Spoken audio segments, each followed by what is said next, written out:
বোমা বোমা বোমা কোথায় গেল কোথায় গেল গো? এই কাজের পুলেটাকে নিয়ে আমি আর পারি না, নিশ্চয়ই কোথাও গা ঢাকা দিয়ে বসে আছে।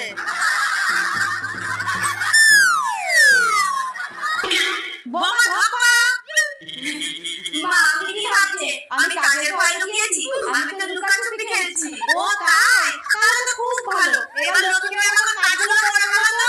যাচ্ছি। এই মরেছে, মনে হচ্ছে তো আমাদের বাড়িতেই আছে।